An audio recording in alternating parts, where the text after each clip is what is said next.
Hello students, we are doing question number 10 part 5 today of exercise 12.1. So the question says express 44 as the subtraction of two squares. Okay, so you have to express this 44 as the subtraction of two squared. There is something whole square minus something whole square. Okay, or you can say like something like a plus b whole square minus a minus b whole square form.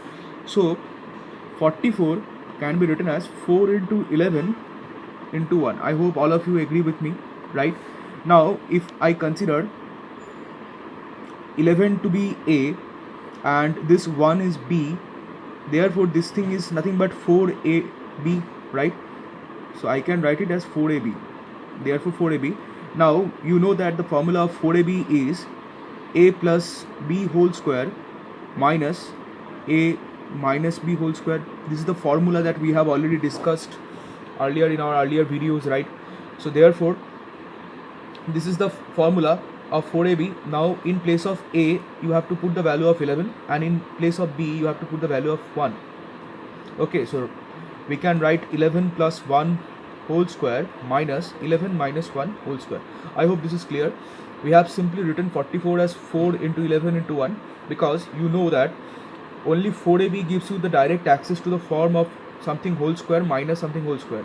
You can see the question was asked that you have to express the given 44 as a subtraction of two squares. So therefore from 44 you can directly access this whole square minus whole square form if you use this 4ab formula. Okay, so now this will give you 12 square minus 10 square. You know that 12 square is 144 and 10 square is 100, so therefore you are getting 44. Okay, so for this problem you have to write only up to this part is not required. Okay, you can leave the sum up to this also, but this part is just for verification purposes, so this part is not needed to be done. Okay, so therefore the answer is 11 plus 1 whole square minus 11 minus 1 whole square, or 12 square minus 10 square. If you simply write this, then also you will get full marks. Okay, as I told you, this part is not necessary. We have seen that from this form you are actually getting 44. That's all. The answer for the question, if the question comes in the examination, you have to do up to this only, not any further. That's all. Now we are solving question number 6, which says express this 8x square plus 50y square as the sum of two squares. Okay, so how to do it? Let us first write a given expression 8x square plus 50y square. Okay, now you can see that here from 8 and from 50, from both of these numbers you can take 2 common. So if you take 2 common, you should get 4x square plus 25y square. I hope this is clear to everybody.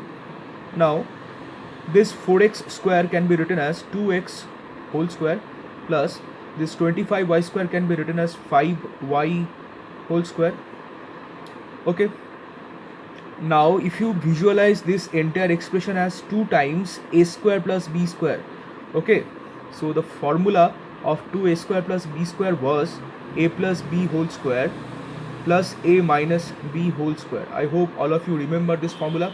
So therefore this expression that you can see over here looks like this part, the left hand side of this formula. So therefore using this formula we can write 2x plus 5y whole square. You have noticed that this 2x behaves as this a and 5y behaves like b. So therefore in place of a we are writing 2x and in place of b we are writing 5y. Okay, so a plus b whole square plus a minus b whole square. Okay, so you can see that this is something whole square plus something whole square. So the question was you have to express this thing as the sum of two squares. So therefore you have got the sum of two squares. So therefore this is the answer.